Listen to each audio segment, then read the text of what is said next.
Hi ಎಲ್ಲ ಹೇಗಿದ್ದೀರಿ? So ನಾವಿವತ್ತು ಹೊರಟಿದ್ದೇವೆ ಮಾಲಿಗೆ. ಸೊ ನೀವು ಸಹ ಬನ್ನಿ ನೋಡುವ ಹೇಗೆ ಉಂಟು ಅಂತೇಳಿ. ಇಲ್ಲಿಗೆ ನಾವು ಬಂದಿದ್ದೇವೆ ಎಡಿಸನ್ ಮಾಲ್ ಅಂತೇಳಿ. ಹೋಗುವಾಗಲೇ ನೋಡಿ ಎಷ್ಟು ಮೋಡ ಹಾಕಿದೆ. ನಾವು ಫಸ್ಟ್ ಟೈಮ್ ಬರ್ತಾ ಇರೋದು ಇಲ್ಲಿಗೆ. ಸೊ ಒಳಗೆ ಹೋಗಿ ನೋಡುವ. ಹೋಗುವಾಗಲೇ ಎಂಟ್ರೆನ್ಸಲ್ಲಿ ಒಂದು 4-5 ದನ ಕಟ್ಟು ಹಾಕಿದ್ದಾರೆ. ಅಭಿನವ್ ಅಂತೂ ನೋಡಿ ತುಂಬ ಹ್ಯಾಪಿ ಆದ. ನೆಕ್ಸ್ಟ್ ಒಳಗೆ ಹೋಗಿ ನೋಡೋ ಏನೆಲ್ಲ ಉಂಟು ಅಂತ. ಹೋಗುವಾಗ ಗೋಲ್ಡ್ ಶಾಪು, ಬಟ್ಟೆ ಶಾಪು, ಮತ್ತು ವಾಚ್ ಅಂಗಡಿ, ಎಲೆಕ್ಟ್ರಾನಿಕ್ ಅಂಗಡಿ, ಮತ್ತು ಬಂದು ಸ್ಪಾ, ಬ್ಯೂಟಿ ಪಾರ್ಲರ್ ಎಲ್ಲ ಉಂಟು. ಸೇಮ್ ಇಂಡಿಯಾದಾಗೆ ಉಂಟು, ಬಟ್ ಗೋಲ್ಡ್ ಶಾಪೇ ಜಾಸ್ತಿ ಉಂಟು. ಆ್ಯಕ್ಚುಲಿ ಇಲ್ಲಿ ಡಿಸೈನ್ ನೋಡಿ ಅಂದರೆ ತುಂಬ ಹೆವಿ ಡಿಸೈನ್ಸ್ ಉಂಟು, ಬಟ್ ಪ್ರೈಸ್ ವೈಸ್ ಅದಕ್ಕಿಂತ ಮೇಲೆ ಉಂಟು. ನೆಕ್ಸ್ಟ್ ಬಂದು ಒಳಗೆ ಬರುವಾಗ ಅಯ್ಯಯ್ಯೋ ಮಾರ್ರೆ ಯಾರೂ ಇಲ್ಲ. ಇಂಡಿಯಾದಲ್ಲಿ ಆಗಿದ್ದರೆ ಈಗ ಸಂಡೇ ಇಷ್ಟು ಕ್ರೌಡ್ ಇರ್ತಿತ್ತು, ಬಟ್ ಇಲ್ಲಿ ನೋಡಿ ಫುಲ್ಲು ಫ್ರೀಯಾಗಿ ನೀವು ಓಡಾಡ್ಬೋದು, ಹಾಗೆ ಉಂಟು. ಸೊ ಶಾಪೆಲ್ಲ ನೋಡಿದರೆ ಫುಲ್ಲು ಫ್ರೀ ಇತ್ತು. ಸೊ ನಾವು ಫುಲ್ಲು ಸುತ್ತಾಡಿ ಬಂದೆವು.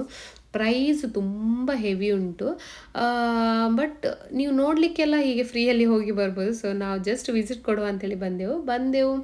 ಬಂದದಕ್ಕೆ ಐಸ್ ಕ್ರೀಮ್ ಎಲ್ಲ ತಿಂದು ಸ್ವಲ್ಪ ಹೊತ್ತು ಟೈಮ್ ಸ್ಪೆಂಡ್ ಮಾಡಿ ನಾವು ಹೊರಡುವಾಗ ಅಭಿನವ್ ಹೇಳಿದ ನಾನು ಇಲ್ಲಿ ಸ್ವಲ್ಪ ಹೊತ್ತು ಆಟ ಆಡ್ತೇನೆ ಅಂತೇಳಿ. ಸೊ ಮಕ್ಕಳೆಲ್ಲ ಇದ್ದರು.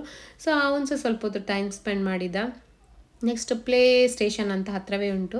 ಸೊ ಅಲ್ಲಿ ಸ್ವಲ್ಪ ಹೊತ್ತು ಕೂತ್ಕೊಂಡು ಅಲ್ಲಿ ಟೈಮ್ ಸ್ಪೆಂಡ್ ಮಾಡಿ ನೆಕ್ಸ್ಟ್ ಇಲ್ಲಿಂದ ನಾವು ಹೊರಡುವಾಗ ಅಭಿನವ್ಗೆ ಬರಲಿಕ್ಕೆ ಮನಸ್ಸಿಲ್ಲ. ಸೊ ನೆಕ್ಸ್ಟ್ ನಾವು ಹೊರಟು ಇನ್ನು ಹೋಗೋದು ಮನೆಗೆ. ಆ್ಯಕ್ಚುಲಿ ಬಜೆಟ್ ನೋಡಿದರೆ ತುಂಬ ಹೈ ಉಂಟು, ಬಟ್ ಮಾಲ್ ಒಂದು ಸಲ ಹೋಗಿ ಬರಲಿಕ್ಕೆ, ಸುತ್ತಾಡಿ ಬರಲಿಕ್ಕೆ ತುಂಬ ಒಳ್ಳೆ ಜಾಲಿ ಉಂಟು.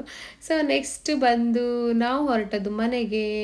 ಮಳೆ ಎಲ್ಲ ಬಂದು ನಿಂತಾಯಿತು. ಈ ವಿಡಿಯೋ ನಿಮಗೆ ಇಷ್ಟ ಆದರೆ ಲೈಕ್ ಮಾಡಿ, ಸಬ್ಸ್ಕ್ರೈಬ್ ಮಾಡಿ, ಶೇರ್ ಮಾಡಿ, ಕಮೆಂಟ್ಸ್ ಮಾಡಿ.